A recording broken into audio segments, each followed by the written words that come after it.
दोस्तों, आपने टाइटैनिक के बारे में तो कई बार सुना और पढ़ा होगा। नहीं, मैं यहाँ फिल्म की बात नहीं कर रहा हूँ, बल्कि उस असली टाइटैनिक जहाज की बात कर रहा हूँ जिस पर यह फिल्म आधारित थी। विश्व के सबसे विशाल जहाज के रूप में प्रसिद्ध टाइटैनिक के डूबे हुए आज 112 साल हो चुके हैं। लोगों को उसके मलबे की सही जगह का पता है, लेकिन अभी तक उसे समुद्र से बाहर नहीं निकाला गया है। क्या आपने कभी सोचा है कि ऐसा क्यों है? दोस्तों, हमारी धरती का 71% हिस्सा पानी से ढका हुआ है और 29% भाग जमीन है। समुद्र इतना विशाल है कि उसकी विशालता की हम कल्पना भी नहीं कर सकते। इसी अनंत समुद्र की गहराइयों में हजारों रहस्य छिपे हुए हैं, जिनके बारे में हम आज भी पूरी तरह से नहीं जानते। उन्हीं रहस्यों में से एक है टाइटैनिक जहाज की कहानी। टाइटैनिक के बारे में हमेशा यही कहा गया था कि यह कभी नहीं डूबेगा, लेकिन फिर भी वह डूब गया। 15 अप्रैल 1912 को यह विशाल जहाज डूब गया था और इसके करीब 73 साल बाद यानी 1985 में इसका मलबा खोजा गया। लेकिन इसे ढूंढे जाने के 39 साल बाद भी यह जहाज अब तक समुद्र से बाहर नहीं निकाला जा सका। तो सवाल यह उठता है कि आखिर क्यों इसे बाहर नहीं लाया गया? आपको बता दें कि टाइटैनिक के डूबने के बाद वैज्ञानिकों ने इसे खोजने के लिए भरसक प्रयास किए और फिर फाइनली 1985 में अमेरिकी नेवी ऑफिसर और आर्कियोलॉजिस्ट रॉबर्ट बेलार्ड अपनी टीम के साथ टाइटैनिक की खोज के मिशन पर निकले। तब उन्हें पता चला कि टाइटैनिक का मलबा कहाँ स्थित है और किस स्थिति में है। जहाज को खोजने के बाद कई ऐसे रहस्यों का खुलासा हुआ जिसने पूरी दुनिया को हैरान कर दिया। वॉशिंगटन पोस्ट के अनुसार टाइटैनिक 12,000 फीट की गहराई में समुद्र की सतह में है। टाइटैनिक द न्यू एविडेंस की रिपोर्ट बताती है कि जहाज डूबने से पहले बिल्कुल सही हालत में था, लेकिन जैसे जैसे यह समुद्र की गहराइयों में उतरा, ये 2 हिस्सों में बंट गया। रिपोर्ट के अनुसार टाइटैनिक आइसबर्ग से टकराने की वजह से नहीं, बल्कि जहाज में लगी आग के कारण डूबा था।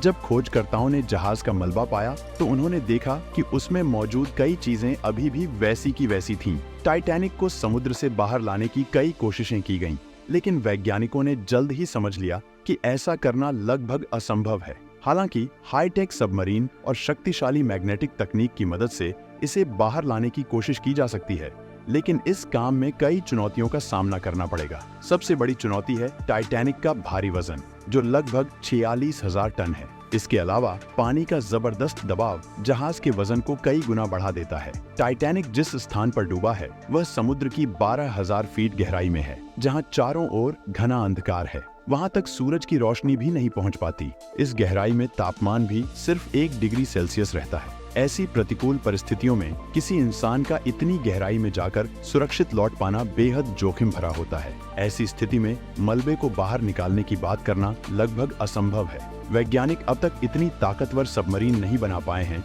जो इतने भारी जहाज को आसानी से ऊपर ला सके। शुरुआत में टाइटैनिक को बाहर निकालने की कोई ठोस योजना नहीं थी, लेकिन बाद में वैज्ञानिकों ने कुछ नए तरीकों पर विचार किया। इनमें से एक था पिंग पोंग बॉल का उपयोग। इस योजना के तहत वैज्ञानिकों ने सोचा कि टाइटैनिक के भीतर पिंग पोंग बॉल भर दी जाए, जिससे ये बॉल ऊपर की ओर दबाव बनाए और फिर सबमरीन की मदद से जहाज को सतह पर खींच लिया जाए। लेकिन यह योजना विफल हो गई, क्योंकि कुछ वैज्ञानिकों का मानना था कि पिंग पोंग बॉल समुद्र की इतनी गहराई में जाने पर दबाव के कारण फट जाएंगी। इसके बाद एक और तरकीब आजमाई गई। योजना यह थी कि बड़े बड़े गुब्बारों को टाइटैनिक के मलबे से बांधकर उनमें हीलियम गैस भरी जाए, ताकि जहाज अपने आप ऊपर की ओर तैर सके। लेकिन यह प्रयास भी असफल रहा, क्योंकि इतनी गहराई में जाकर लाखों गुब्बारों में हीलियम भरना बेहद कठिन और लगभग असंभव था। फिर वैज्ञानिकों ने एक और विचार प्रस्तुत किया, जो आइस डेंसिटी के सिद्धांत पर आधारित था। चूंकि बर्फ का घनत्व पानी से कम होती है, इसलिए वह तैरती है। वैज्ञानिकों ने सोचा कि यदि किसी तरह टाइटैनिक के आसपास के पानी को बर्फ में बदल दिया जाए तो जहाज अपने आप सतह पर आ जाएगा। इस योजना का विचार अमेरिकी इंजीनियर जॉन पियरे का था। हालांकि यह विचार प्रभावशाली लगा, लेकिन इसे लागू करना मुश्किल साबित हुआ। पियरे की रिसर्च में बताया गया कि इसके लिए भारी मात्रा में लिक्विड नाइट्रोजन की जरूरत होगी। हालांकि योजना बेहतरीन थी, लेकिन ब्रिटिश गैस कंपनी के मुताबिक इसे करने के लिए लगभग आधे मिलियन टन लिक्विड नाइट्रोजन की आवश्यकता होगी। तब यह सवाल उठा कि इतनी भारी मात्रा में नाइट्रोजन को समुद्र की गहराई तक ले जाना लगभग असंभव है, और इसी कारण से यह योजना भी विफल हो गई। इसके बाद एक शिप बिल्डिंग कंपनी ने एक और सुझाव दिया। उनका आइडिया था कि सबसे पहले टाइटैनिक पर जमी गंदगी और जंग को साफ करना होगा और इसके लिए एक अत्यधिक शक्तिशाली वैक्यूम क्लीनर की जरूरत होगी। इसके बाद टाइटैनिक को एक मोटी लोहे की जंजीर से बांधकर उसे एक सबमरीन के साथ जोड़ना पड़ेगा ताकि जहाज को ऊपर खींचा जा सके।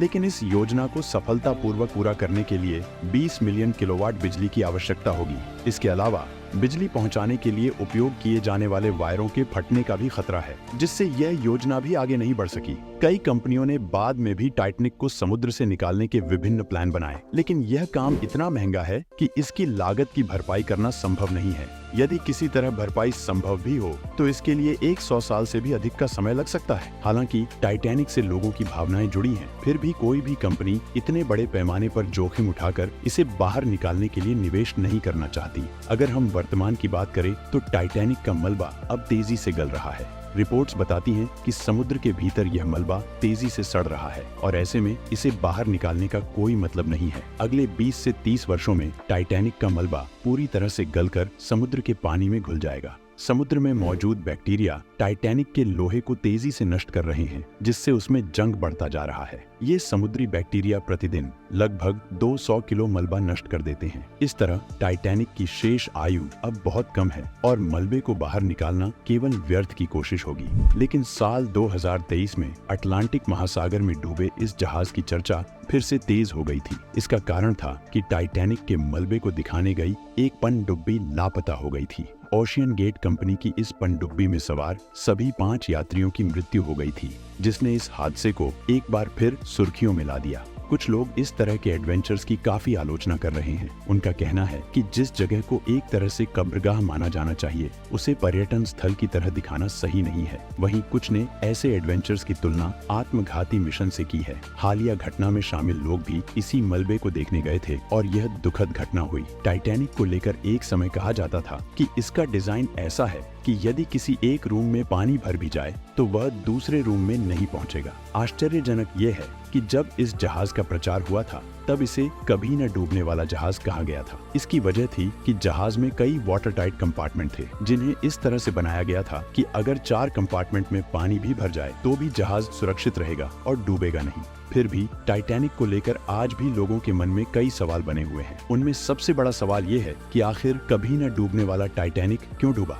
आखिर किसकी गलती की वजह से टाइटैनिक अपनी पहली ही यात्रा में डूब गया? इन सब सवालों को हम इस वीडियो के पहले पार्ट में जान चुके हैं। अगर आप भी वो वीडियो देखना चाहते हैं तो इस वीडियो को एक लाइक और चैनल को सब्सक्राइब करके आपके सामने आई इस वीडियो पर क्लिक कर दीजिए। साथ ही कमेंट्स में जरूर बताएं कि आपको ये वीडियो कैसी लगी। मैं आपसे मिलता हूँ नेक्स्ट वीडियो में। तब तक के लिए धन्यवाद।